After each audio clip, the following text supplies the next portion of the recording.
WhatsApp class 12 welcome back to the channel. चलो आज हम लोग कंटिन्यू करते हैं बीएसटी को। बीएसटी का चैप्टर 1 है nature and significance of management, जो कि पार्ट ए में है। पार्ट ए में आपको पूरा मैनेजमेंट पर पढ़ना है। मैनेजमेंट का क्या क्या फंक्शंस है, कैसे मैनेजमेंट होता है, कुछ प्रिंसिपल्स है मैनेजमेंट के, तो वो सब आपको पार्ट ए में पढ़नी है। और पार्ट बी में जो कि फाइनेंस से रिलेटेड मैनेजमेंट है, तो वो सब पार्ट बी में पढ़ना। आज हम लोग स्टार्ट कर रहे हैं पार्ट ए का फर्स्ट चैप्टर, जो कि है nature and significance of management. तो बिना टाइम वेस्ट किए हुए चलो आज हम लोग इस वीडियो को शुरू करते हैं। Let's begin.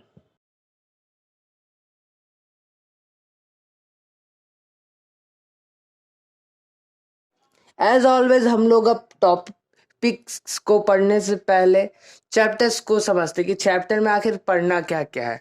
देखो, नेचर का मतलब होता है फीचर। नेचर का क्या मतलब होता है? फीचर। कौन कौन सा फीचर्स है मैनेजमेंट का। और सिग्निफिकेंस का मतलब क्या होता है? इम्पोर्टेंस। क्या क्या उसका इम्पोर्टेंस है, क्या इम्पोर्टेंस है मैनेजमेंट का बिजनेस के ऊपर। कुछ इम्पोर्टेंस जो है कि है हम लोग को इस चैप्टर में पढ़ने हैं। तो पहले हम लोग मैनेजमेंट देखते हैं। मैनेजमेंट क्या है? It is a process. अब ध्यान रखने वाला बात यहाँ पे है कि ये एक प्रोसेस है, एक लॉन्ग प्रोसेस है। ये कोई पर्टिकुलर थिंग नहीं है जो कि आप इसे टच करके या फिर आप छू सकते हो किसी चीज को। ये एक प्रोसेस है। क्या? It is a process getting things done, काम को करना with the achieving of goals. कैसा काम, किस तरह से काम को करना, ताकि जो भी ऑर्गेनाइजेशन गोल्स है वो भी अचीव हो जाए, जो भी ऑर्गेनाइजेशन का एम है वो अचीव हो जाए इफेक्टिवली एंड इफिशिएंटली। इफेक्टिवली और इफिशिएंटली क्या होता है गाइज, वो अभी हम लोग आगे देखेंगे। कॉल्ड मैनेजमेंट, इसी को हम लोग क्या कहते हैं? मैनेजमेंट। आप लोग प्लीज एनसीईआरटी से पूरे डिफिनेशन, एनसीईआरटी को अच्छा से रीड कीजिएगा और डिफिनेशन वगैरह जो है उसी में बढ़िया दिया हुआ रहता है। आगे बढ़ते हैं हम लोग। प्रोसेस, तीन टर्म्स जो होता है इंसिस्ट होता है मैनेजमेंट पे। पहला है प्रोसेस, देख सेकंड है इफेक्टिवनेस, थर्ड है एफिशिएंसी। प्रोसेस मैंने अभी आपको बताया कि मैनेजमेंट क्या है, एक लॉन्ग प्रोसेस है। ये कुछ बच्चों का खेल नहीं है कि आज हुआ मैनेजमेंट कल नहीं है। एक लॉन्ग प्रोसेस, एक अच्छा सीरियस प्रोसेस है। पहले हम लोग प्लानिंग करेंगे, ऑर्गेनाइजिंग करेंगे, स्टाफिंग करेंगे। एक वेल डिफाइंड प्रोसेस में है मैनेजमेंट है। सेकेंड है इफेक्टिवनेस। इफेक्टिवनेस क्या होता है गाइज, मैंने आपको 2 पॉइंट समझाने के लिए लिखा हुआ है। आप लोग एनसीईआरटी रीड कीजिएगा, उसमें आप अच्छे से एक्सप्लेन किया हुआ है। इफेक्टिवनेस का पहला पॉइंट है completing task on time no matter what. मतलब इसमें क्या है कि काम काम हो जाना चाहिए। यहाँ पे देखो, टाइम को मैंने स्पेशल अंडरलाइन कर दिया। टाइम पर काम हो जाना चाहिए नो मैटर व्हाट। मतलब यहाँ पे टाइम को प्रेफरेंस दिया गया है, कॉस्ट को नहीं। यहाँ पर टाइम को प्रेफरेंस दिया गया कि मतलब आप काम किसी भी हाल में टाइम पर पूरा कीजिए, no matter whatever cost. Second है डूइंग द राइट टास्क। मतलब यहाँ पर टास्क को कंप्लीट कर दिया, मतलब कंप्लीट करना है विद इन ए टाइम में, भले आप कितना कॉस्ट लग जाए, उससे मतलब नहीं। इफेक्टिवनेस का मतलब हुआ। सेकंड है इफिशियंसी। इफिशियंसी का पहला पॉइंट है complete the task with minimum cost. Complete करना है टास्क को विथ मिनिमम कॉस्ट में। मिनिमम कॉस्ट को यहाँ पे हम लोग अंडरलाइन करेंगे क्योंकि ये इंपॉर्टेंट है। इफिशियंसी में मिनिमम कॉस्ट मतलब कि काम को तो करना है लेकिन मिनिमम कॉस्ट, कम से कम कॉस्ट में। ऑप्टिमम यूटिलाइजेशन ऑफ रिसोर्सेस में करना है। अब कम से कम मतलब कि ऑप्टिमम यूटिलाइजेशन ऑफ रिसोर्सेस होगा, यहाँ पे कॉमा है।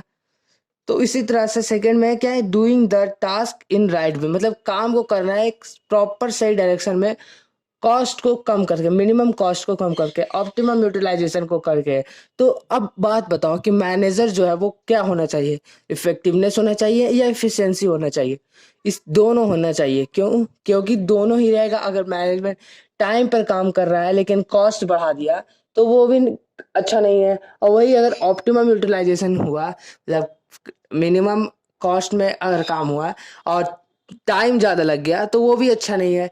इसीलिए मैनेजमेंट जो है वो with the achieving of goals aim, the aim of achieving goals है इफेक्टिवली, मतलब कि टाइम पर काम करना है, एंड इफिशिएंटली मतलब कम से कम ऑप्टिमम यूटिलाइजेशन ऑफ रिसोर्सेज में काम करना है। This is called management. एक छोटा सा केस स्टडी देखते हैं।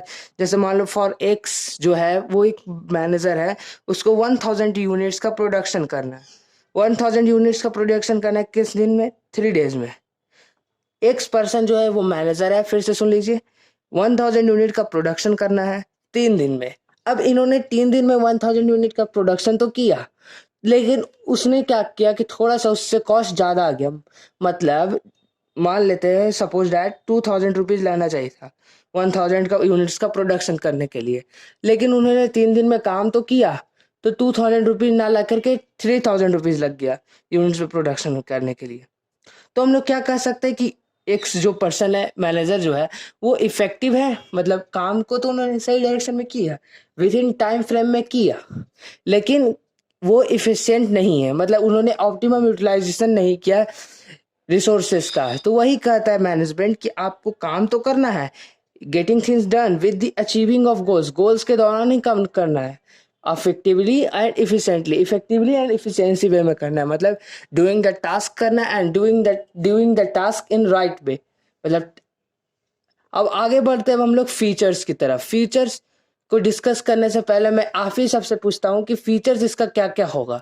देखिए, मैंने अभी आपको बताया इट इज अ प्रोसेस, ये क्या है, एक प्रोसेस है।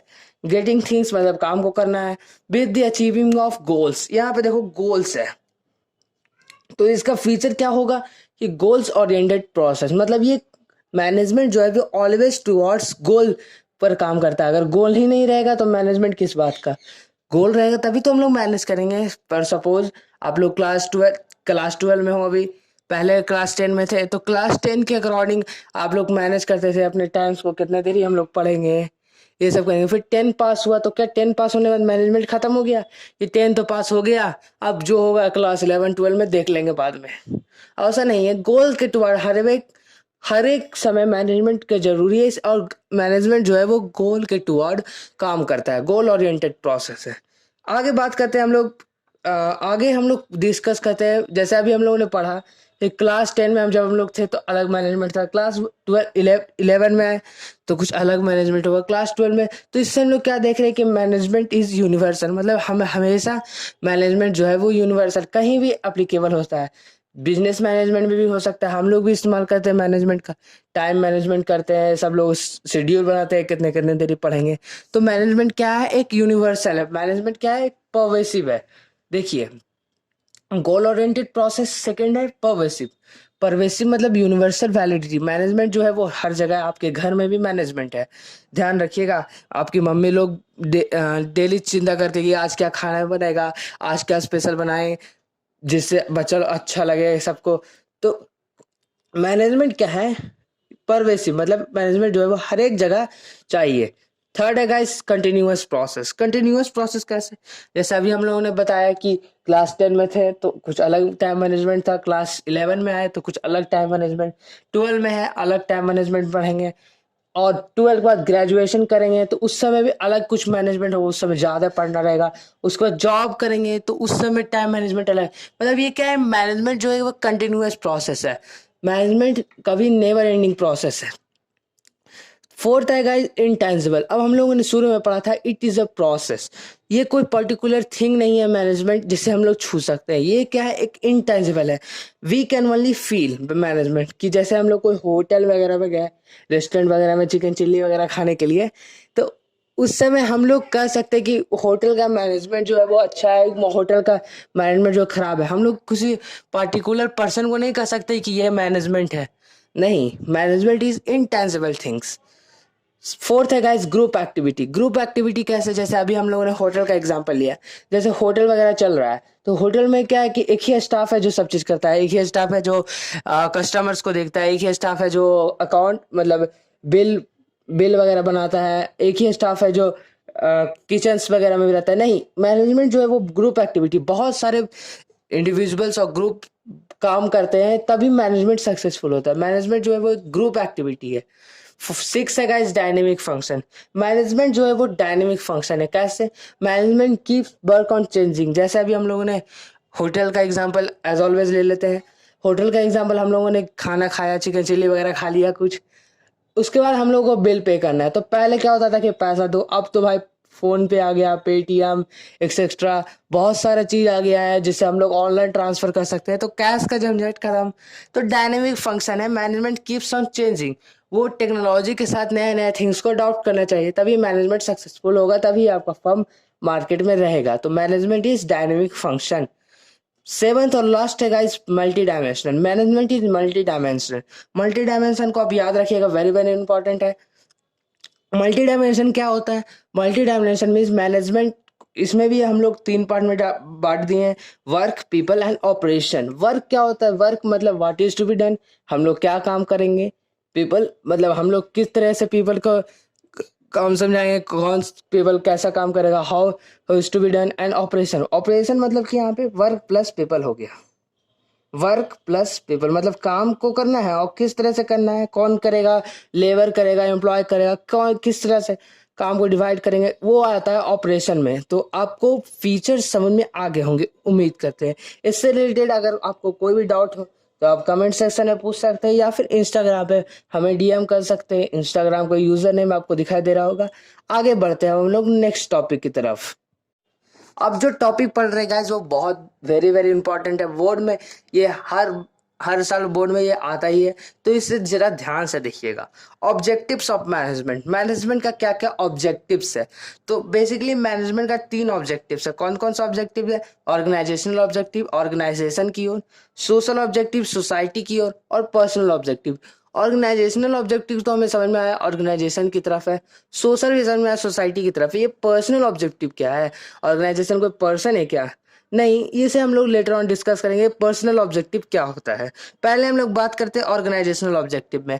ऑर्गेनाइजेशन ऑब्जेक्टिव में भी 3 बेसिक मेन ऑब्जेक्टिव्स हैं। कौन कौन सा? Survival, profit and growth.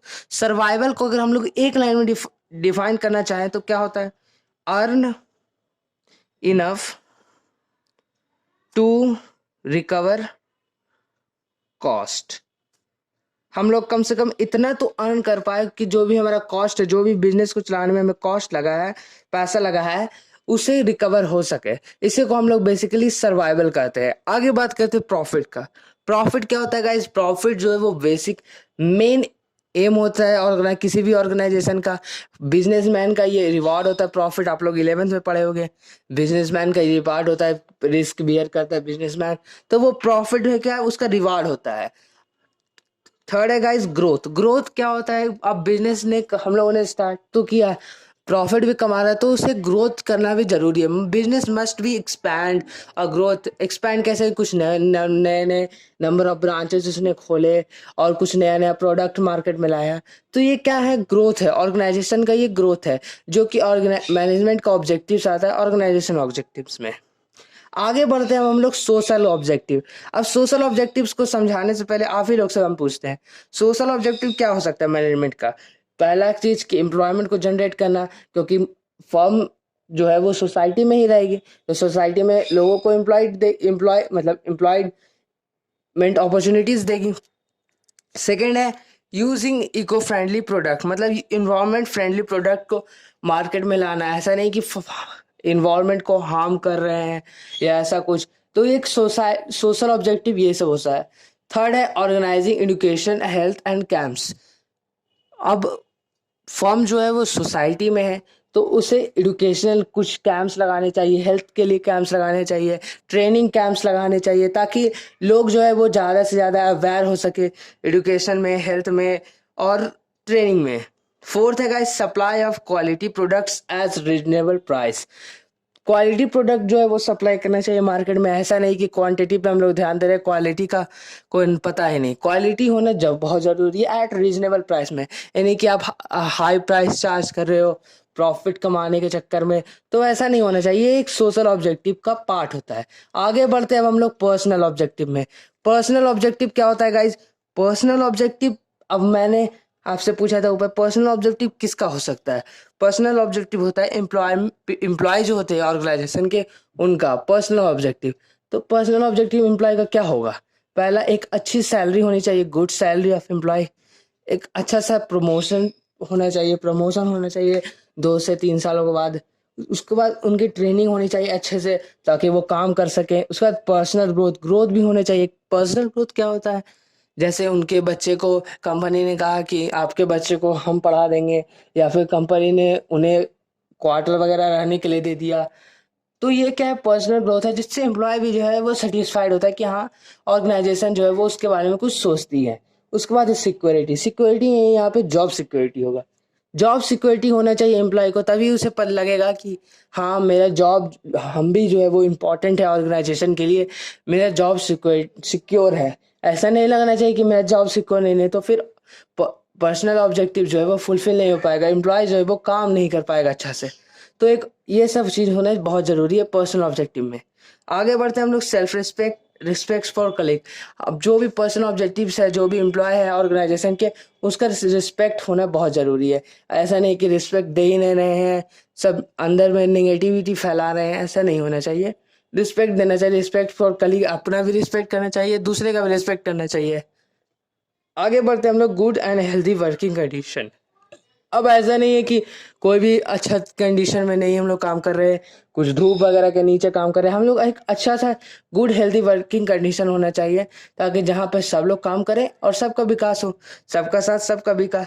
तो ये था कुछ पर्सनल ऑब्जेक्टिव्स जो कि आपको याद रखने हैं, और आप लोग प्लीज़ एनसीईआरटी रीड कीजिएगा।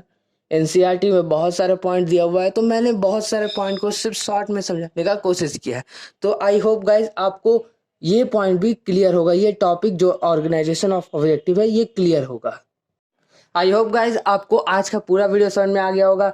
नहीं, इससे रिलेटेड कोई भी डाउट हो, सजेशन हो, आप कमेंट सेक्शन में पूछ सकते हैं, या फिर इंस्टाग्राम पर हमें डीएम कर सकते हैं। इंस्टाग्राम का यूज़र नेम आपको दिखाई दे रहा होगा। तो at last this is it for today. मिलते हैं हम लोग जल्द ही नेक्स्ट वीडियो में। अब हम लोग जल्दी ही रेगुलर वीडियोज डालेंगे। Thank you for watching this video. Keep working hard and makes your parents proud.